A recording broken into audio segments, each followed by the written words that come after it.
अगर आप जीवन में किसी के साथ अच्छा किए हैं या आप कभी किसी की मदद किए हैं, तो उस इंसान को बार-बार ये जताइए नहीं कि आपने उसके साथ ये अच्छा किया है।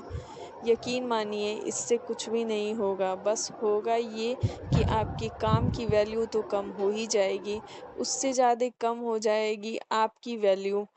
इसीलिए बोला गया है, नेकी कर और दरिया में डाल। और ये बात सही किसी ने कह के गई है और इस बात को हम सब लोगों को समझने की ज़रूरत है और समझने की ज़रूरत ही नहीं है, उससे ज़्यादा ज़रूरत है कि हम लोग इसको अपने जीवन में उतारें, क्योंकि बहुत सारी चीज़ें हम सुनते हैं, देखते हैं, पढ़ते हैं, लेकिन अपने जीवन में नहीं उतार पाते हैं।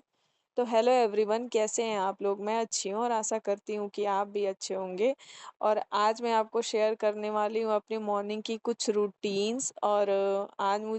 और मुझे अभी आज बनाने थे लंच में आलू के पराठे, तो मैं आलू बैठा दी हूँ। अभी लगभग हो रहे होंगे 5:15 हो रहे हैं। और मैं अपने बेटे का ड्रेस प्रेस कर रही हूँ, वो इसलिए क्योंकि आज उसके पीटी का एग्ज़ाम है। और आज टर्न तो नहीं था वाइट ड्रेस पहन के जाने का, लेकिन आज पीटी थी तो उसको पहन के जाना था। और तो अभी सुबह का टाइम है और सुबह में ही मैं मलाई अपना निकाल लेती हूँ, जो भी दूध में जमा रहता है, क्योंकि अभी ये दूध यूज़ होगा तो फिर मलाई टूट जाती है, तो फिर अच्छे से निकल नहीं पाती है। और मैं मलाई जब निकाल लेती हूँ, थोड़ा दूध बचता है, तो मैं उसी में चाय बना देती हूँ भगोने में, तो इससे धुल जाता है, तो फिर नया दूध बॉयल करने के लिए सही रहता है। और एक तरफ मैं बैठा दी हूँ अपनी बेटी का बॉटल बॉयल होने के लिए, दूसरी तरफ चाय बैठा दी हूँ क्योंकि बेटे को देना है। वो जब थोड़ा-सा चाय उसको दे देती हूँ आधा कप, और पानी तो उठ जाता है आराम से। और ये एग्ज़ाम टाइम है तो उसे रिवीज़न भी करना होता है, और अभी तो 5:30 ही हो रहा है।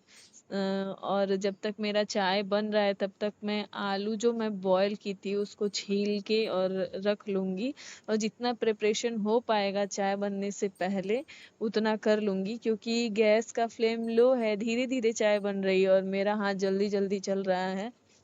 तो फिर देखते हैं क्या-क्या हो पाता है। तो जब तक मेरी चाय बनी तब तक मैं भरते का प्रिपरेशन कर ली हूँ, और अब मैं जा रही हूँ चाय छानने के लिए अपना, क्योंकि मेरी चाय पक गई है। सुबु, ए सुबु,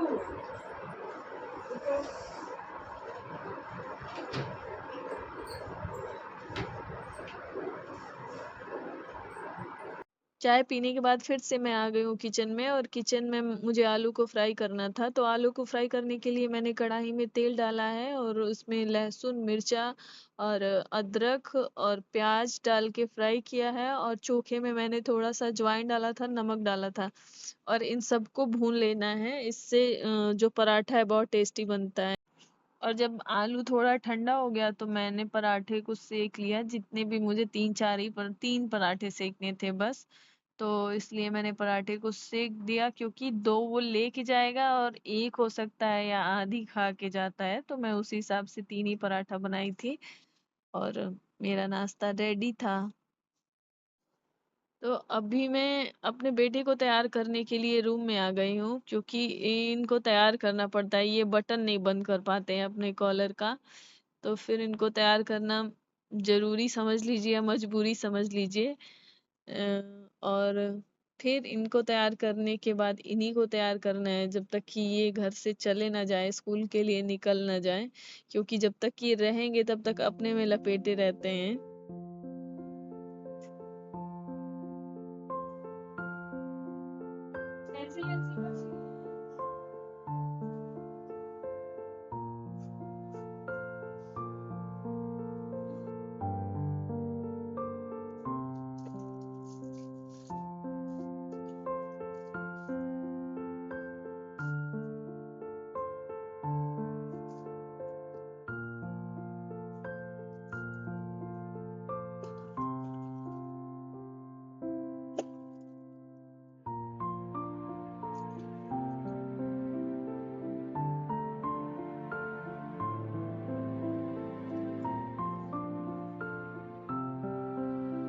और इसके बाद मेरा अपना घर का काम शुरू होता है, क्योंकि ये भी एक हिस्सा ही है जीवन का।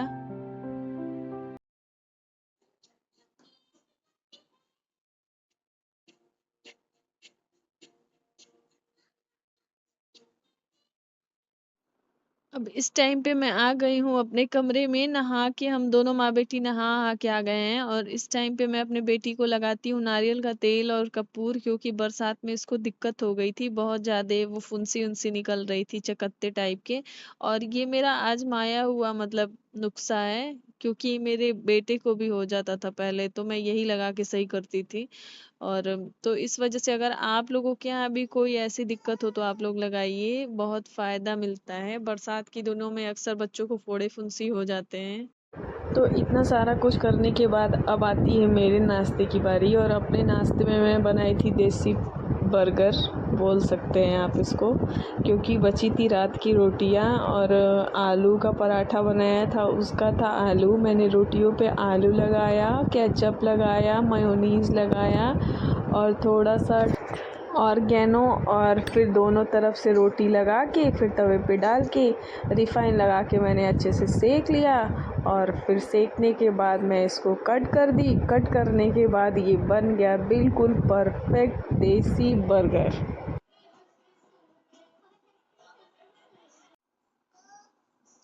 और सुग्गू के स्कूल से आने के बाद अपनी बहन के साथ प्यार और घमासान दोनों बराबर मात्रा में चलते रहता है, जैसा कि आप देख सकते हैं।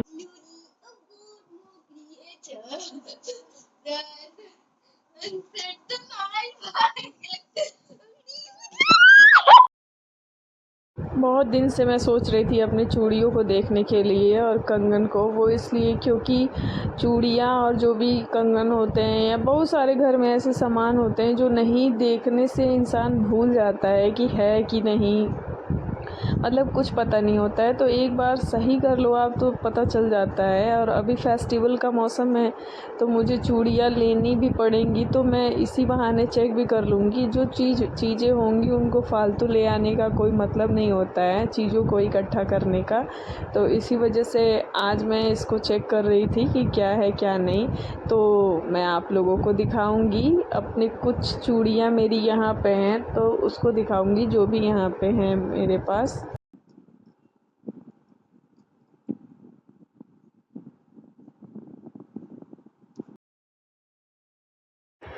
ये कंगन जो मैं हाथ में ली हूँ वो अभी भी रखा हुआ है, इसको लिए मुझे 1.5 साल हो गए और एक बार भी मैं इसको हाथ में नहीं डाली हूँ, अभी पहनी नहीं हूँ। तो इस बार किसी फेस्टिवल में मैं इसको पहनूंगी, और इसी के लिए मैं आज अपनी चूड़ियों को देख रही थी, क्योंकि मुझे पता था कि 1-2 कंगन तो होंगे ही जो नहीं मैं यूज़ करी हूँ उसको। एक और कंगन मुझे मिला जो कि मैं पहनी ही नहीं थी, ये भी एकदम नया था, देखिए कितना चमक रहा है। और ये भी मिल गया मुझे, इसको भी यूज़ करूँगी। और ऐसे करते करते मुझे 4 या 5 कंगन मिले जो मैं पहनी ही नहीं हूँ, ले आके बस रखी हूँ। ये वाली जो चूड़ी मेरे हाथ में उसको मैं ज्यूतिया के दिन पहनूंगी, वो इसलिए क्योंकि इसी कलर की मेरी साड़ी है, तो इसको भी मुझे अलग रखना था कि मिल जाए मुझे उस दिन पहनने के लिए। इस चूड़ी को मैं एक बार पहनी हूँ बस। ये भी कंगन नया मिला मुझे, ये भी कंगन नया था। और जब मैं कुछ पड़ता है मेरे पास, कुछ फेस्टिवल या कोई कहीं जाना होता है, तो मुझे लगता है मेरे पास कुछ है ही नहीं, जाके मार्केट से लेके आते हैं। इन चूड़ियों को मैं ऐसे ही रख दी थी, तो इसका सेट लगाई मैं, देखिए कैसा लग रहा है, अच्छा लग रहा है ना। मैं ऐसे झोले में डाल के रख दी थी, तो फिर मैं आज बैठी तो सोची कि इसका सेट लगा के रख दूँ। ये एक बॉक्स था मेरे पास जिसमें मैं अपने बेटी के छोटे क्लचर रखती हूँ, तो कई जगह फैली हुई चीज़ें नहीं मिलती, मुझे एक ही बार मिल जाती हैं। और ये डब्बा था अखरोट का जिसमें मैं अपना क्लिप जितना भी होता है, बनाना क्लिप और जो भी होते हैं क्लचर बड़े बड़े होते हैं, वो उसको डाल के रखती हूँ। तो ये भी मुझे आसानी से मिल जाता है, सारी चीज़ें एक में मिली हुई नहीं रहती हैं, मुझे पता होता है कि कौन सी चीज़ें कहाँ हैं। अब जो भी मेरी बिंदियाँ होती हैं जिसको मैं डेली यूज़ नहीं करती हूँ, तो उसको एक ऐसा मैं बैग रखी हूँ जो मेरे हाथ में है, उसमें रख देती हूँ, तो बिंदी भी आराम से मिल जाती है, क्योंकि मुझे पता होता है इसमें सारी फैंसी बिंदियाँ हैं। तो इस मैंने अपनी चूड़ियों को तो ऑर्गेनाइज़ किया ही, साथ ही साथ अपनी अलमीरा को भी पूरा कर लिया, और इसी के साथ अपने ब्लॉग को ख़त्म करती हूँ। मिलती हूँ तब तक के लिए बाय बाय। आप लोग स्वस्थ रहिए, मस्त रहिए, खुश रहिए और मेरे चैनल को सब्सक्राइब करते रहिए, वीडियो को लाइक करते रहिए, शेयर करते रहिए। Thank you, bye bye.